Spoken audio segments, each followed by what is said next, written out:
Ndugu zangu katika Kristo, mwinjili Marko tunaambiwa kwamba alizaliwa Yerusalemu. Mama yake aliitwa Maria, na tunaambiwa kwamba wale waamini wa mwanzo walikuwa wanakusanyika nyumbani kwa huyu Maria wakisali na kwa ibada mbalimbali. Marko aliandamana na Barnaba, aliandamana na Paulo, aliandamana na Petro katika safari zao za kitume. Na Marko tunaambiwa kwamba alikuwa katibu na mkalimani wa Petro. Kwa hiyo alikuwa anaandamana sana na huyu mtume Petro. Ni wazi kama alivyosema, pia aliandamana hata na Paulo. Walifika mahali wakapishana kidogo, lakini baadaye walikuja kurudiana tena. Lakini mengi ambayo yaliyoandikwa katika Injili ya Marko kwa kweli ni ufupisho wa yale ambayo Petro alikuwa akihubiri. Na ndio maana baadhi ya wazee wa kanisa wanasema ni Injili ya Petro, yani ile Injili ya Marko. Basi wengine wanasema kwamba ni kama Injili ya Petro, kwa sababu mengi aliyopata huyu Marko ameyatoa kwa mtume Petro ambaye alikuwa kiongozi wa kanisa. Yeye Marko alihubiri habari njema kule Alexandria, Misri, ndiko alikohubiri na kuuawa. Alikuwa shahidi. Sasa anasema amezikwa, masalia yake yamezikwa huko Venice, Italia. Inawezekana hata huko Italia, huko Venice alifika, pengine alifika akahubiri huko, lakini kimsingi wanasema kwamba kweli yeye kwa kweli alihubiri Alexandria kule Misri. Basi huyo ni Marko ambaye kwa Injili yake tunapata mengi yanayohusu habari njema ya wokovu. Alihubiri kwa bidii habari njema.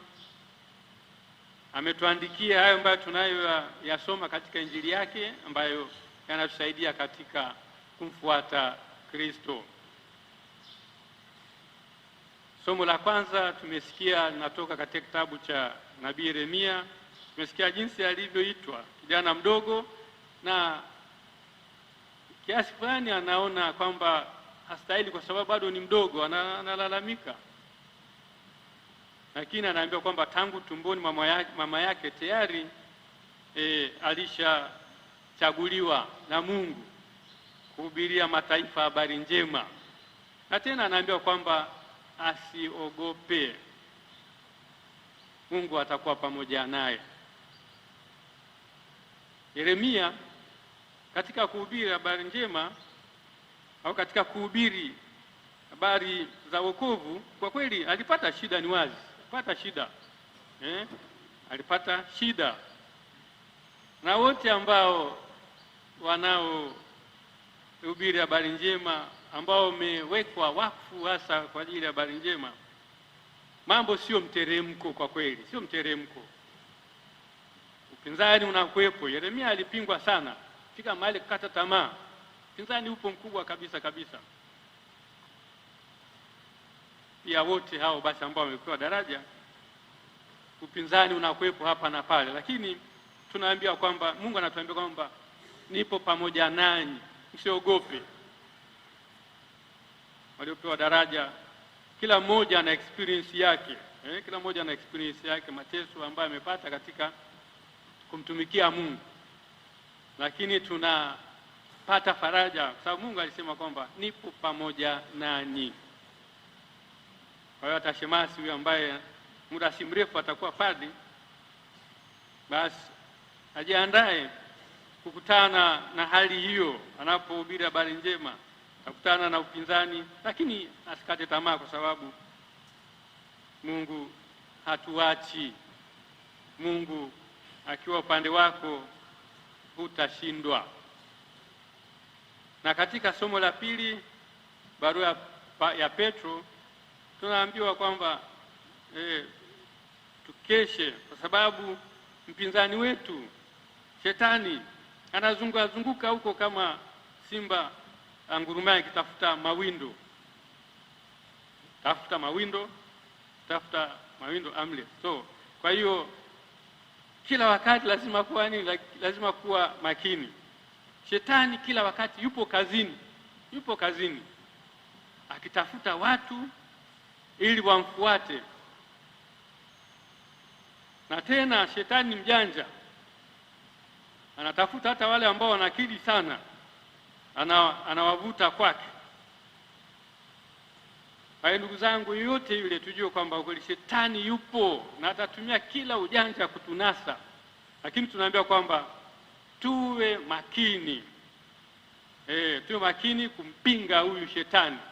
Tuwe makini, tujitahidi kumpinga, na anayempinga Shetani naambia kwamba atapata faraja. Shetani anatumia mbinu mbalimbali. Anaweza akakushawishi, anakuambia leo twende kwa mhubiri fulani huko. Unaenda huko, unasikiliza mahubiri yake, baadaye nakushawishi nenda kwa mhubiri mwingine sehemu fulani. Utakwenda huko, baadaye nakushawishi nenda sehemu fulani. Kwa hiyo mwishowe unachanganyikiwa, kwa sababu huyu anasema vile, unasema vile, mwishowe unachanganyikiwa, unakata hata tamaa. Tayari umeshakuwa Shetani amekuinda kama huyu simba naye nguruma, basi ameshapata windo lake. Akishapata anatafuna, ameshakumaliza, utakuwa tayari umeshaangamia. Kwa hiyo Shetani yupo kazini kila wakati, yupo kazini. Shetani ndio anayeshawishi watu kufanya uovu. Shetani ndiye anayeshawishi watu kuwa wakatili. Shetani ndiye anayeshawishi watu kufanya mambo ya wizi. Shetani ndiye anayeshawishi watu kufanya mambo ya ufisadi. Shetani ndiye anayeshawishi watu kufanya mauaji na kadhalika, vitu vya namna hiyo. Sasa tunaambiwa kwamba tuwe macho kumpinga huyu ambaye ni mwovu, ambaye kila wakati yupo anatunyemelea. Lakini wezi kwa nguvu zako mwenyewe wezi ukapambana naye ipasavyo. Unahitaji sana kusali, kumwomba Mungu upate nguvu za kumshinda huyu mwovu Shetani. Katika Injili tunasikia habari za wale 11 wanaotumwa wakahubiri habari njema, na Kristo anawaambia kwamba wakahubiri, na watakao lisikia neno wataokoka, ambao watalikataa basi hao watahukumiwa. Na wanaambiwa kwamba yeyote atakaye amini, kuna ishara ambazo zitaambatana na wale ambao wanaoamini. Watatoa pepo kwa jina la Kristo, wataponya wagonjwa, wakishika nyoka hata wauma, wakitumia kitu chenye sumu hakitawadhuru na kadhalika. Kwa sababu nini? Kwa sababu Mungu yuko pamoja na hao watu.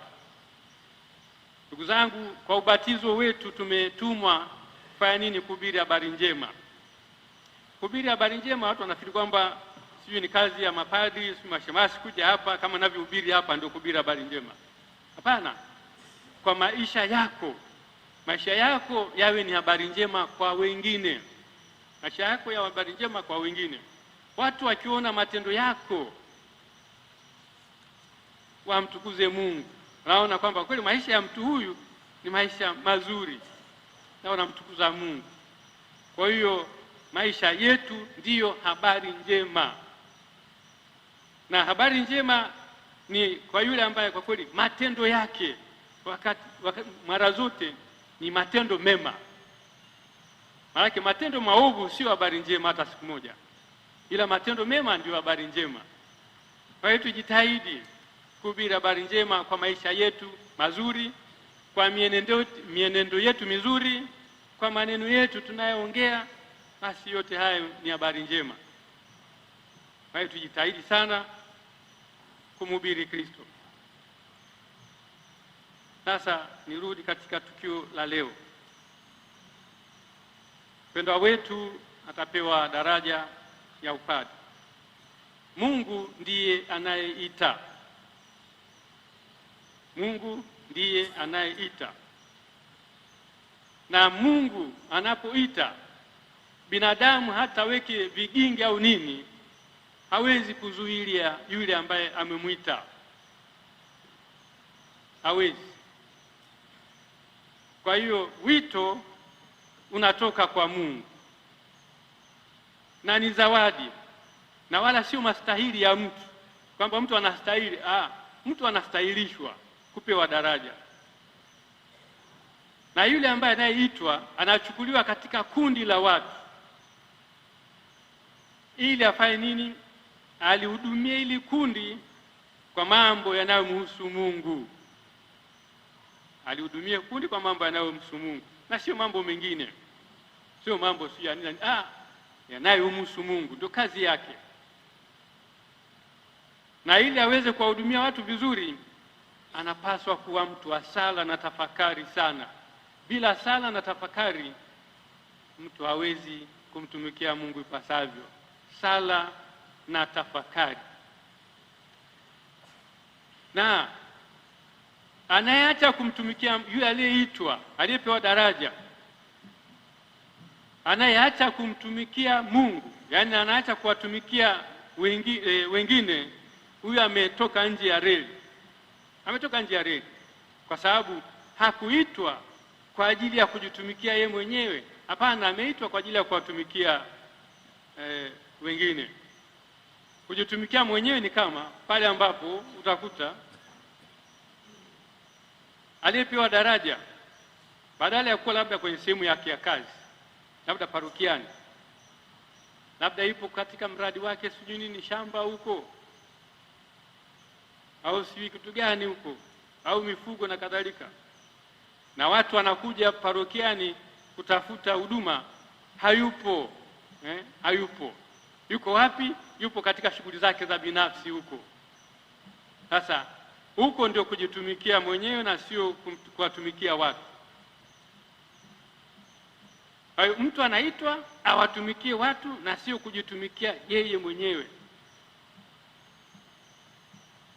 Kwa hiyo mpendwa wa shemasi, naomba sana ukumbuke hilo, kwamba kwa kweli unapewa daraja ya upadre kwa ajili ya kuwatumikia wengine, sio kujitumikia wewe binafsi. Hapana. Alafu pia katika kumtumikia Mungu lazima kuyapa kipaumbele yale ambayo ni muhimu, yale ambayo ni muhimu kuyapa kipaumbele. Kuhubiri neno na utoaji wa sakramenti, haya ni mambo muhimu ambayo mpewa daraja anapaswa kufanya nini? Kuyapa kipaumbele. Mambo mengine yanaweza kafanywa hata na watu wengine pia, lakini kuhubiri neno, kufanya maadhimisho ya sakramenti, sijui kubatiza, kuungamisha, kuadhimisha ibada ya misa, kupaka wagonjwa mafuta, mtu mwingine aweza akafanya. Lakini kusimamia sijui nyumba inajengwa mahali sijui, au watu wanapaka rangi kusimamia, mbona hata mtu yote anaweza akasimamia hicho?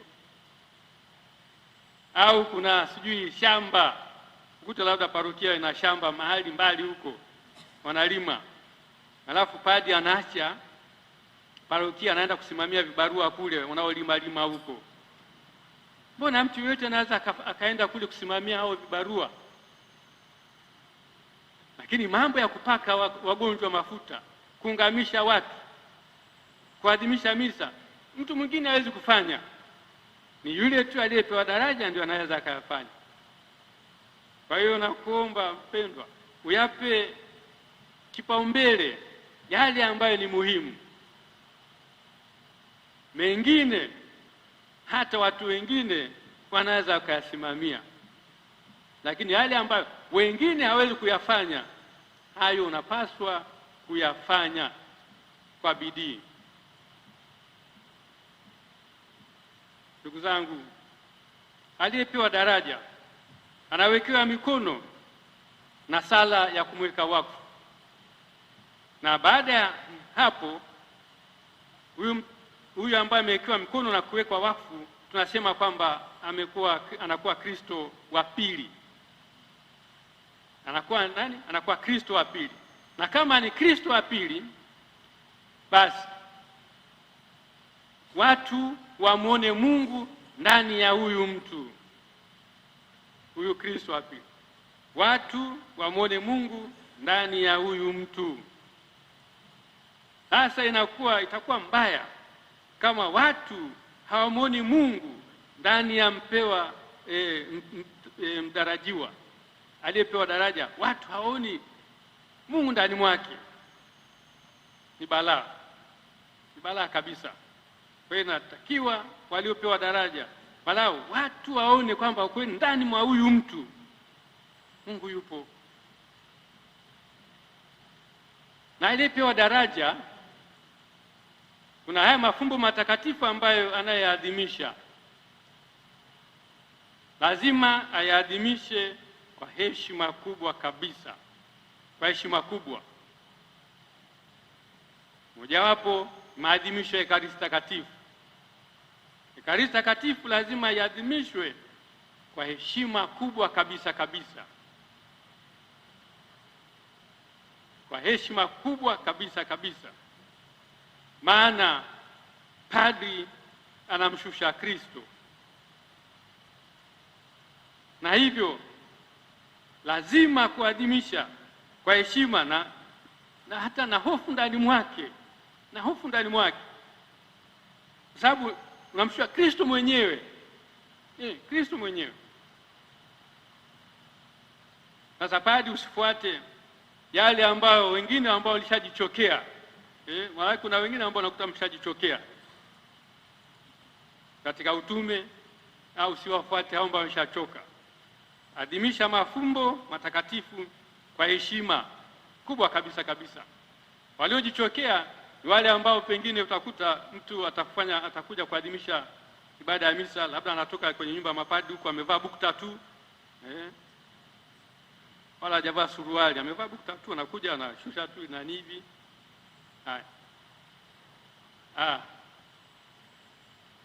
Au mwingine anachukua tu labda stola anaweka juu ya nguo ambazo alikuwa amevaa, yani shati tu, shati amevaa, anachukua stola anaweka juu, anaanza kuadhimisha ibada fulani. Huko ni kuchoka. Ya namna hiyo usiige ya namna hiyo. Kuna ambao walishachoka wanafanya mambo kiolela olela. Hapana. Lazima kuadhimisha haya mafumbo matakatifu kwa heshima kubwa kabisa kabisa. Kwa heshima kubwa. Heshima kubwa kabisa. Kwa hiyo lazima na kuomba kuzingatia haya, kuyaadhimisha mafumbo matakatifu kwa heshima kubwa na kwa hofu, na hasa adhimisho la misa takatifu, kwa sababu pale tunamshusha Kristo. Alafu ndugu mpendwa, ni vizuri kukwepa kuwakwaza watu, kwa sababu watu wanamwona padri ambaye tunayemwita ni Kristo wa pili. Watu watakwazika pale ambapo mtindo wa maisha unakuwa sivyo wanavyotazamia. Kwa mfano, ukute mtu anaokotwa mahali, labda kwenye mfereji huko, pale amepiga vyombo vizuri tu, afa kadondoka kwenye mfereji huko, watu wanakwazika, makwazo makubwa sana. Kwa hiyo katika utume huu ni vizuri kukwepa kabisa kuwakwaza watu kwa matendo, kwa yale ambayo unayofanya. Ukifanya vizuri watu wanapata faraja, kufanya ovyo ovyo watu wanakwazika, na watu wanajiuliza, hivi kwa nini huyu amepewa daraja? Kwa nini? Mbona anatenda hivi? Mbona anatenda isivyo? Kwa jitahidi kabisa mpendwa, utende vizuri bila kuwakwaza watu, na watu wamwone Kristo ndani yako, watu wamwone Mungu ndani mwako. Pia ninyi ni wamisionari. Wamisionari au watawa hawafanyi kazi hewani, wanafanya kazi labda katika majimbo. Unapelekwa, anaenda kufanya kazi sehemu fulani, hivyo hivyo na kadhalika. Basi ni kushirikiana, na pale ambapo unapopelekwa basi fanya kazi yako vizuri kwa kufuata kile ambacho mwenye jimbo anachokitaka. Kila jimbo lina utaratibu wake. Askofu ana utaratibu wake wa kichungaji. Kwa hiyo unapojikuta umepelekwa katika jimbo fulani, unafuata utaratibu wa jimbo lile, na unafanya kazi kwa kufuata ule mpango wa kichungaji ambao askofu mwenye jimbo aliouweka. Na wala mtu huwezi kujifanyia unachopenda wewe, hapana. Na pia taratibu hizi zinatofautiana kati ya jimbo na jimbo. Kwa hiyo lazima pia kuangalia. Mfano kwetu sisi Dar es Salaam, wakati wa kupokea watu tunasimama. Majimbo mengine labda watu wanapiga magoti. Sasa lazima kujua hiyo. Huwezi kuambia watu haje hapo waambie piga magoti. Si utaratibu wetu, watu tunasimama. Ndio utaratibu wetu wa. Kwa hiyo ndio inasema kwamba lazima kufuata utaratibu wa kichungaji wa jimbo ambalo unalokuwepo. Vinginevyo utakuwa unagongana na mwenye jimbo. Na unapogongana na mwenye jimbo unaambia kwamba uondoke. Kwa hiyo jitahidi kabisa kushirikiana na wale ambao utakapopangiwa kufanya kazi nao na kuendana na utaratibu wa jimbo ambalo unalokuwepo. Nanyi waamini, muwaombee mapadi wenu, muwaombee hao wanaowahudumia. Kwa sababu bila sala zenu utume wenyewe ni mgumu. Ni lazima kuwaombea. Msipowaombea kazi inakuwa nzito, lakini kwa sala zenu basi wanajikuta kwamba mzigo waliobeba unakuwa mwepesi. Lakini pia cha kukumbuka ni kwamba wala usijaribu kumfanyia ubaya yule ambaye aliyepakwa mafuta. Usijaribu kabisa kumsema vibaya au kumtendea vibaya. Usijaribu kabisa, kwa sababu unakuwa na hatia. Kumbukeni katika maandiko matakatifu, Sauli alitaka kumuua Daudi, na Daudi akakimbia. Na siku moja Sauli katika kumtafuta Daudi huko, mfika mahali na wale aliokuwa pamoja nao wapata usingizi. Daudi anamkuta Sauli yuko usingizini. Wale walioandamana na Daudi wanamwambia kwamba huyu hapa, tumalizie sasa hivi hapa. Daudi alisemaje? Daudi alisema kwamba ni nani atakayenyosha mkono wake juu ya mpakwa mafuta asiwe na hatia mbele ya Mungu? Ni nani atakayenyosha mkono juu ya mpakwa mafuta? Wafalme walikuwa wanapakwa mafuta. Asiwe na hatia mbele ya Mungu. Ndio maana anasema kwamba jihadhari kabisa na hao watu wanaitwa waliopakwa mafuta, sababu ukichezea ubaki salama, unakuwa na hatia kama Daudi anavyotuambia. Kwa hiyo tuwe makini sana, tujitahidi kuwaombea, na wala sio kusema mabaya, wala sio kuwapinga au kufanya nini. Jitahidi kuwaombea wafanye kazi yao vizuri, na sio kuwatendea mabaya. mfano wa Daudi utusaidie kwamba wote waliopakwa mafuta watendewe mema na wala sio kutendewa mabaya. Basi tumwombe Mungu kwa ajili ya kijana wetu, shemasi wetu ambaye atapewa daraja hivi punde, ili wajibu huu ambao taupokea siku ya leo aweze kufanya kwa furaha kubwa kabisa na kwa bidii zote, alitumikie kanisa la Mungu na aweze kuokoa roho za watu. Kazi ya padi ni kuokoa roho za watu. Padi anabatiza, padi anaungamisha watu, padi anawapatia wagonjwa mafuta matakatifu na kadhalika. Kazi ya padi ni kuokoa. Basi tumuombe Mungu amsaidie katika kazi hiyo ya kuwapeleka watu kwa Mungu. Msifu Yesu Kristo.